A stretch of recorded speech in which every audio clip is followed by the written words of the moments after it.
हमदर्द मुल्क मिल्लत, पासबान इल्म हिकमत, गमखारे बेमिसाल, नब्बाज़ बाकमाल, बेकसों के सहारा, लुत्फ़ो करम सरापा, हामिए आरज़ू मदना, फ़ख्र हिंदुस्तान, मोहतरमुल मुक़ाम आली जनाब हकीम अब्दुल हमीद साहब उल्लाशियानी रहमत और रिजवान बानी हमदर्द इंडिया की गारश खिदमत है। मतलब मुलाजा फरमाए कि पासबान तिब्ब यूनानी हकीम अब्दुल हमीद, मुखलिसो हमदर्द लासानी हकीम अब्दुल हमीद, खिदमत खल्क़ खुदा पेश नज़र हरदम रही, खिदमत खल्क़ खुदा पेश नज़र हरदम रही, गम शनासे नस्ल इंसानी हकीम अब्दुल हमीद, गम शनासे नस्ल इंसानी हकीम अब्दुल हमीद। नाम है हमदर्द लाजवाब व इंतखाब, नाम है हमदर्द जिसका लाजवाब व इंतखाब, वो इदारा जिसके हैं बानी हकीम अब्दुल हमीद। खातिर हमदर्द कुर्बानी रही जो आपकी, खातिर हमदर्द कुर्बानी जो रही आपकी, रंग लाई अब वो कुर्बानी हकीम अब्दुल हमीद। उम्र भर की है मदद हर एक ज़रूरतमंद की, उम्र भर की है मदद हर एक ज़रूरतमंद की, दूर की सबकी परेशानी हकीम अब्दुल हमीद। और ये शेर बतौर ख़ास सर बसर तालीम आबाद आप ही की देन है, सर बसर तालीम आबाद आप ही की देन है, इल्म पाने में की आसानी हकीम अब्दुल हमीद, इल्म पाने में की आसानी हकीम अब्दुल हमीद। गौहर नायाब है जो सरज़मीन हिंद के, गौहर नायाब है जो सरज़मीन हिंद के, शान बज़्म तिब्बे यूनानी हकीम अब्दुल हमीद। अज़्म हिम्मत से बढ़ाए जानिब मंजिल कदम, अज़्म हिम्मत से बढ़ाए जानिब मंजिल कदम, राह में पैदा की आसानी हकीम अब्दुल हमीद।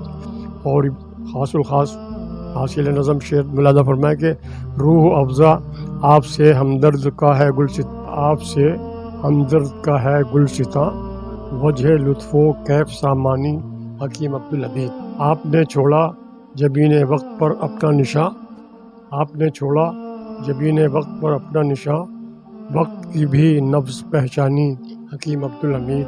और मख्तार के कहते हैं हमदर्द को राना सभी दारुशिफा, कहते हैं हमदर्द को राना सभी दारुशिफा, दिल से सब ने बात ये मानी हकीम अब्दुल।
यूनिवर्सल न्यूज़ के तमाम व्यूअर्स को मेरा आदाब। एक बार फिर मौजूद हैं जामिया हमदर्द में। आज जामिया एक अनोखा प्रोग्राम स्टार्ट करने जा रहा है। ये प्रोग्राम है यानी जो लॉ के स्टूडेंट हैं उनके लिए प्रोग्राम ऑर्गेनाइज कराया गया है, ताकि कल को वो वकालत के अपनी फील्ड में जाते हैं तो उनको ये मालूम होना चाहिए कि वारदात पे क्या क्या एविडेंस हो सकते हैं और किस हिसाब से वो अपराधी और बेकसूरों में फ़र्क कर सकते हैं। तो आइए चलते हैं, देखते हैं इस प्रोग्राम में क्या हो रहा है। रिसेप्शन में यही होता है कि होल्डिंग इंफॉर्मेशन भी हो सकता है या आउटराइट लाइन भी हो सकता है। Reception can be both of it. It's just कि मुझे आपको आंसर नहीं बताना है तो मैं चुप हूँ, that is also a form of deception. कुछ साइकोलॉजिकल बेसिस ऑफ डिसेप्शन होता है। हम कब डिसीव करते हैं और क्यों डिसीव करते हैं, yes that is true, but under what circumstances. नहीं, या तो मेरे खुद के जान को खतरा हो टू नॉट गेट पनिशमेंट, कोई मोटिव होना चाहिए इसके लिए भी, या मेरे कोई दोस्त हो, मेरे कोई परिजन हो वो खतरे में ना आए उनको बचाने के लिए, तब भी हो सकता है। अंडर थ्रेट, तब आपको थर्ड पर्सन फिजिकली या रिमोटली एट गन पॉइंट बात करा रहा है, तब भी आप डिसीव कर सकते हैं। You can deceive, right? जब आपको पता है कि third party who is involve आपके घर वालों को गन पॉइंट पे रखी है और बोल रही है कि you have to tell only this much, तो आप उतना ही बोलेंगे। These are some scenarios where a person might deceive. और अभी आप ये जो देख रहे हैं ये क्राइम सीन का डेमो है कि जब क्राइम होता है तो पुलिस जो है इस तरह की येलो एक पट्टी लगाती है डू नॉट क्रॉस के लिए, और जो विक्टिम होता है या जिसका मर्डर होता है उनकी बॉडी किस तरह से यहाँ एक डमी बनाई गई है स्टूडेंट की समझाने के लिए, और वहाँ कुछ चीज़ें जैसे सोडे की बोतल है या कोक की बोतल है, गिलास है।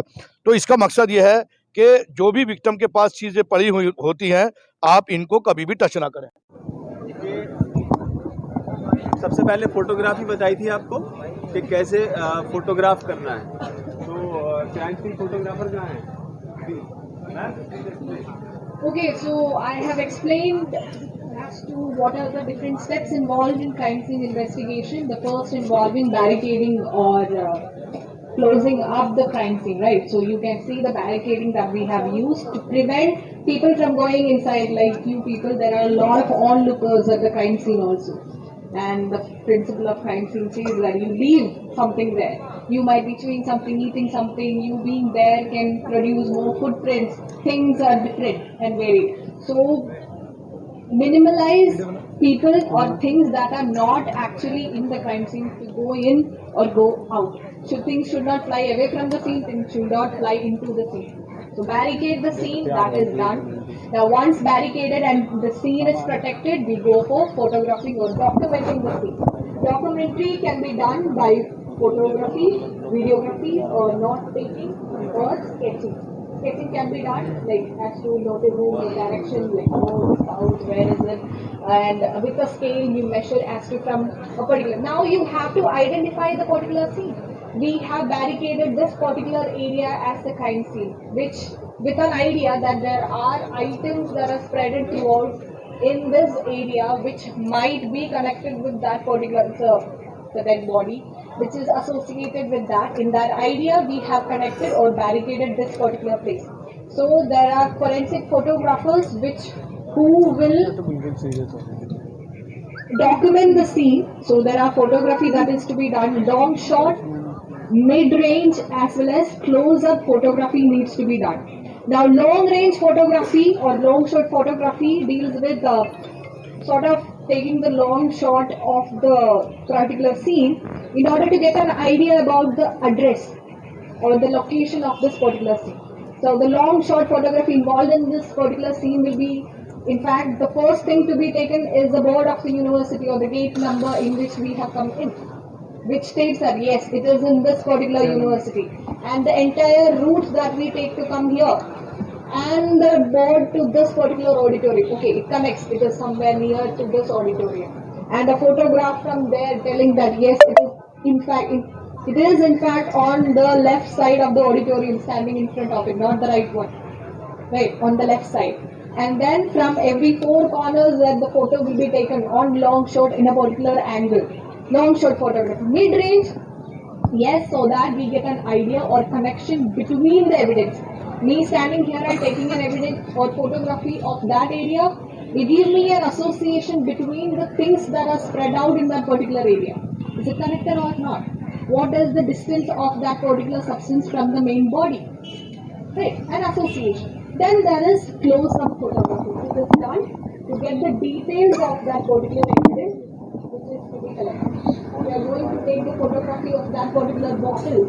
The close-range photography will be done like that with a scale so that we get an accurate idea about the size of the bottle. The bottle can be a 500 ml bottle, a bottle can be a 1 liter bottle or a 250 ml bottle also. In a photograph, if it is zoomed in or zoomed out, we cannot, mainly the bottle look the same, 250 ml or 500 ml, it's zooming in and zooming out. With the scale in, we'll get an idea as to what is the height and size of the bottle. Right. So with the scale, we take a photograph upright in a parallel manner. We take the photograph to get the particular details of that particular item. So the close-up photography is that one. So they are once the photography during the documentation, after the documentation is being done, they will mark the evidences. Identification markers are kept so that they can positively photograph and have an idea about the thing. There is a walkthrough that is done by the IO. There are different search patterns we can identify in a particular might say. In this particular rectangular shaped scene, they have opted to go in a zone pattern, identifying or differentiating this particular area into a zone. They are analyzing each zone for an evidence. That's number one, evidence number one. Moving to the next evidence, which is a metal tool. We don't know. We don't state what it is unless it is stated by or tested by the lab. The metal tool, which is marked and photographed properly. And on the pole there is a blood-stained fingerprint evidence or a patent fingerprint evidence in which a blood-stained hand was used when somebody who we don't know the convict or the injured might have touched on it and have left a fingerprint evidence on that particular pole. So that is also to be photographed. सबसे पहले आपको ये समझना है कि जब हम crime scene में एंटर होंगे तो हमारा पैटर्न जो होगा वो ऐसे होगा, ऐसे जाकर वहाँ पर ये नहीं कि बॉडी पड़ी तो आप सीधे चले गए, ठीक है। तो आइडेंटिफाई द फर्स्ट पैटर्न कि हमें एंटर कैसे होगा, सर्च पैटर्न, राइट। कि हम यहाँ से ऐसे मूव करेंगे, ऐसे मूव करके ऐसे, फिर ऐसे. There should be a method in searching rather than the 5 people entering the scene going in 5 different directions. That just creates chaos. Go in a particular manner, in a structured manner, in numbering the scene and the evidences and moving forward. And you might have seen their attire, how or what they have done. In moving in, they are wearing a mask, a hairnet and a shoe cover. Positively, you should do all of that in order to avoid things to be contaminated with blood, dust springs and hair samples in the scene. जैसे जो भी evidence मिलता जाएगा हम ऐसे ही एक So there is a particular package that is found at the scene. हम बस बॉडी को देखते हैं, बॉडी के अंदर, बॉडी के ऊपर विजुअल जो चीजें हमें दिखते हैं उसको नोट डाउन कर सकते हैं, ठीक है।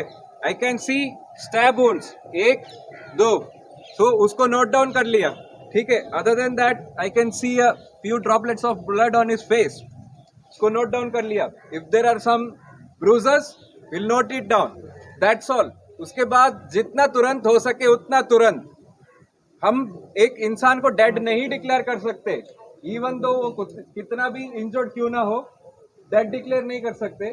तो जितना जल्दी हो सके हॉस्पिटल पहुंचाने की काम करना पड़ेगा। That is a humanitarian basis as well. अगर कई सारे केसेस में होता है कि पर्सन इंजर्ड होते हैं, उनको पहले हॉस्पिटल पहुंचाने की व्यवस्था करनी पड़ेगी, उसके बाद बाकी सारे प्रोसीडिंग्स करेंगे। Okay. Biological evidence needs to be collected in a paper bag so that it doesn't undergo disintegration. It can undergo like degradation very fast if not dried properly. कोशिश है हमारी कि हम जितने भी लीगल फेटर्निटी से जुड़े हुए लोग हैं, लॉ स्टूडेंट हैं, जुडिशियल जज बनना चाहते हैं, हम उन लोगों को चाहते हैं कि फॉरेंसिक की उनको एक नॉलेज होना चाहिए ताकि वो जाकर न्याय कर सके, फॉरेंसिक एविडेंसेस का इवैल्यूएशन कर सके और जांच अच्छे तरीके से हो सके, और जो एक्यूज़ है बेकसूर को पकड़ा ना जा सके और कसूरवार को छोड़ा ना जा सके। तो हमारी ये कोशिश है जामिया हमदर्द के साथ कि एविडेंसेस, क्राइम सीन की इन्वेस्टिगेशन की थॉरो स्टडी, डीएनए कैसे होता है, फिंगरप्रिंट कैसे डेवलप किए जाते हैं और हैंड राइटिंग कैसे डेवलप की जाती है, हैंड राइटिंग को कैसे आइडेंटिफाई किया जाता है, फोर्स सिग्नेचर्स को कैसे आइडेंटिफाई किया जाता है, ये सारी चीज़ें हम इस वर्कशॉप के थ्रू हमने सिखाने की कोशिश की है और इसका फ़ायदा सारे लॉ स्टूडेंट्स और फैकल्टी को मिला है। ये आज जो प्रोग्राम हुआ है ये क्राइम सीन इन्वेस्टिगेशन है कि जब क्राइम स्पॉट पे जब आप जाते हैं तो आपको किन किन बातों का ध्यान रखना पड़ता है। हाँ, जैसा कि आप लोग जानते हैं कि बिजनेस एंड एम्प्लॉयमेंट ब्यूरो हकीम अब्दुल हमीद साहब ने 1972 में बनाया था और जिसका मकसद था कि लोगों को एजुकेट करना एंड ट्रेनिंग दिलवाना और उसके बाद प्लेसमेंट करवाना। चूँकि हमारे यहाँ फैकल्टी ऑफ लॉ है तो हम लोगों ने ये सोचा कि क्यों ना लॉ स्टूडेंट्स के लिए हम कोई वर्कशॉप करें। तो इसलिए हम लोगों ने डिसाइड किया कि एक फोरेंसिक वर्कशॉप हमें यहाँ करनी चाहिए। जब भी कोई क्राइम होता है तो उसमें क्या क्या स्टेप्स लिए जाते हैं वो सारे स्टूडेंट्स को बता रहे हैं, और हर चीज़ और इसी सिलसिले को आगे बढ़ाते हुए, क्योंकि ये एक बहुत ही सक्सेसफुल वर्कशॉप हुआ, और इसमें हम एक सर्टिफिकेट कोर्स 6 मंथ्स का लॉन्च करने के लिए कंसीडर कर रहे हैं in association with Tabish Sarosh से कि उन 6 महीने के लिए हम उन बच्चों को ट्रेनिंग दे के उनको लॉ फॉर्म्स में हम डिप्लॉय कर सकें। कि बीईबी और जामिया हमदर्द मिलके ये सब एक्टिविटीज़ करता है। आज जो ये फॉरेंसिक सीन क्रिएशन और उसका इन्वेस्टिगेशन का जो प्रोग्राम किया, ये बहुत ही इम्पोर्टेंट प्रोग्राम था। इम्पॉर्टेंट क्यों कह रही हूँ, क्योंकि आपने देखा होगा कितने मर्डर या सुसाइड केसेस होते हैं, तो किस तरह उनको इन्वेस्टिगेट करते हैं, क्या इम्पोर्टेंस है उसके आसपास के सामान की। जो अभी कौन सी मूवी में जो एक्टर थे जो धोनी बने थे, मुझे नाम नहीं, सुशांत सिंह राजपूत, तो उनके लिए भी आपने देखा होगा कितना चर्चा में रहा कि फॉरेंसिक का कितना इम्पोर्टेंट रोल था उसमें। इसी तरह अभी हमने लॉ स्टूडेंट्स के लिए प्रैक्टिकल सिनेरियोज क्रिएट किए थे, जिसमें वो ये देख पाएँ कि क्या चीज़ फ़ेक है, कौन सा नोट फ़ेक है, कौन सा पासपोर्ट फ़ेक है, कैसे आइडेंटिफ़ाई करते हैं, और जो जगह पे आप इंसिडेंट वाले प्लेस पे पहुँचे तो क्या इम्पोर्टेंस है, किस चीज़ को किस तरह उनको हैंडल करना है, और क्या रोल है एविडेंस का, और उस एविडेंस को कैसे यूज़ किया जाए। फुर्सत के कुछ पल अब ये आप देख सकते हैं, सुबह से लगी हुई थी ये टीम, अब जाके फ्री हुए हैं, रिलैक्स हुए हैं, क्योंकि मैं आवाम को भी दिखाना चाहता हूं कि ये लोग कितनी मेहनत करते हैं। मुफ्ती साहब, मंजू मैम, पूरी टीम, ये आप देख सकते हैं, खुशी की लहर है। इन लोगों की खासियत ये है, जब प्रोग्राम इनका हिट होता है तो ये लोग हंसते हैं। तो मुफ्ती साहब और मंजू मैम को देख लिया खुश है, और हमें भी बड़ी खुशी है कि जामिया हमदर्द के सारे प्रोग्राम अच्छे जाते हैं। यहाँ हमारे साथ प्रोफेसर नाजिश मौजूद हैं, आइए पता करते हैं कि ये प्रोग्राम कैसा था।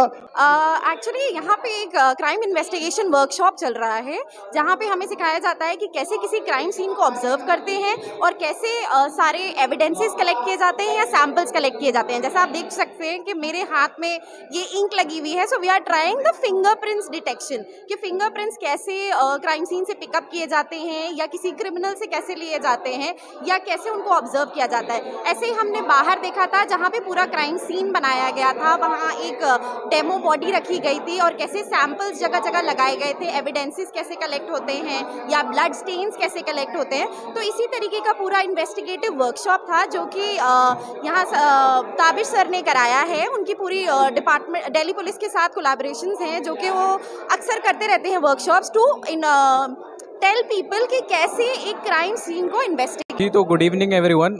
आज मैं फाइनल ईयर का लॉ स्टूडेंट हूँ, मेरा नाम है मुनिस नासिर, और आज मैंने साइबर क्राइम फोरेंसिक्स की एक वर्कशॉप अटेंड करी। थैंक्स टू ताबिश सर, जो अपनी टीम के साथ यहाँ पर आए थे। उन्होंने जो है हमें तौर तरीके बताए कि जब कहीं क्राइम कंडक्ट होता है तो क्या क्या प्रिकॉशंस लेने चाहिए, और एविडेंस जो होते हैं आसपास क्राइम प्लेस पे तो वो कैसे कलेक्ट किए जाते हैं। उसके बाद फर्दर उनकी टीम ने हमें ये बताया कि जो फिंगरप्रिंट होते हैं वो कैसे लिए जाते हैं, क्या एडमिसिबिलिटी है उसकी। जी हेलो, माय नेम इज़ तरु Singhal. I am a 4th year student of law, यहाँ पे हिलसर स्कूल ऑफ लॉ में पढ़ती हूँ मैं। एंड आज की वर्कशॉप ये आई थिंक पहली बार हुई है जामिया हमदर्द में, and it was a great workshop. जो भी एक्सपर्ट्स आए थे TSA फर्म से एंड जो एम्प्लॉयमेंट ब्यूरो ने जो भी पूरा अरेंज करवाया है, it was a wonderful event. हमें बहुत कुछ सीखने को मिला, because right now we are learning about evidence act, CRPC, CPC, IPC, तो ये चीज़ें हम प्रैक्टिकली उसको अप्लाई कर पाए। The crime scene was set up very beautifully. Hi, my name is Amal Shaikh, and यहाँ पर हमारा जो वर्कशॉप हुआ है regarding crime scene investigation, it was very informative. ये बहुत डिफरेंट था। Being law student, I think having this kind of perspective is also important.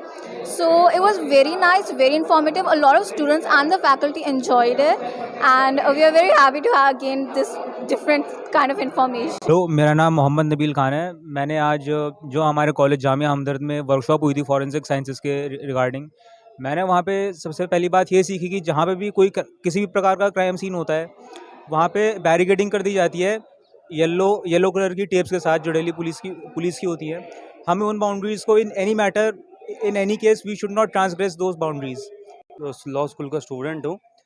आज हमारा जो वर्कशॉप था इसमें हमने ये देखा कि जो हम एक एक्ट पढ़ते हैं, इंडियन एविडेंस एक्ट 1872, उसमें जो हमें प्रोसीजर थ्योरी में हमने पढ़ा था वो आज हमने प्रैक्टिकल देखा है कि एविडेंस को कलेक्ट कैसे करते हैं और उसको हम नोटपैड पे कैसे एंटर करते हैं, उसका प्रोसीजर क्या है।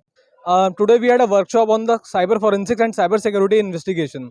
In this investigation, we saw how a dead body is being treated and checked upon, and various evidences are collected and preserved for the further trial. And we also saw the procedure which is required to preserve the evidences. And our beloved lawyers and our senior teachers who came to teach us taught us a very important skill about the criminal and psychological forensic levels. इस programme का मकसद ये था कि जो law के student हैं, जो आने वाले हमारे वकील हैं, जो एडवोकेट हैं, उनको एक ऐसा डेमो कराया जाए जिनसे केस समझने में उनको आसानी हो। इसके अंदर जो एक्सपर्ट थे वो सब मौजूद थे। वो बता रहे थे कि अगर आप क्लाइंट से या किसी मुजरिम से बात कर रहे हैं तो उसके फेस इंप्रेशन क्या होंगे, क्या उसकी एक्टिविटी होगी, कैसे आप समझेंगे कि वो झूठ बोल रहा है या सच बोल रहा है। तमाम टीम यहाँ मौजूद है। सुबह से ये प्रोग्राम जामिया हमदर्द में चल रहा है। ये एक अनोखा प्रोग्राम है लॉ स्टूडेंट के लिए और उनको बड़ी मदद मिलेगी। हमने तमाम लॉ स्टूडेंट से आपकी बात कराई। इस प्रोग्राम का जो फ़ायदा है उनको बहुत हुआ है।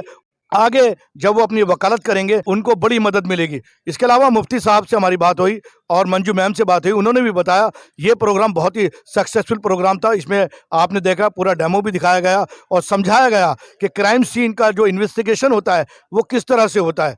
और एक और बात आपको बताना चाहूँगा, जामिया हमदर्द में ये जो प्रोग्राम होते हैं कहीं ना कहीं मुझे लगता है कि मुफ्ती साहब, मंजू मैम और यहाँ के जो इंतज़ामिया हैं, इनके दिमाग जो हैं, इनके दिमाग हकीम अब्दुल हमीद साहब ही चला रहे हैं। वही इनके दिमागों में ये आइडिया डालते हैं कि आप ये करें, क्योंकि हम महसूस करते हैं कि जो आइडियाज़ हैं वो आइडियाज़ आम आदमी के दिमाग में नहीं आ सकते। कहीं ना कहीं हकीम अब्दुल हमीद साहब की जो पाक रूह है वो इस कैंपस में मौजूद रहती है और इन लोगों को ये आइडियाज़ देती रहती है कि आप समाज के लिए, देश के लिए, युवाओं के लिए, आने वाली पीढ़ी के लिए ऐसा काम करें और ऐसी मिसाल पेश करें जो देश और दुनिया में जामिया हमदर्द का नाम हमेशा रोशन रखे। इसी के साथ मैं आपसे इजाज़त लेता हूँ। यूनिवर्सल न्यूज़ ब्यूरो, जामिया हमदर्द, न्यू दिल्ली।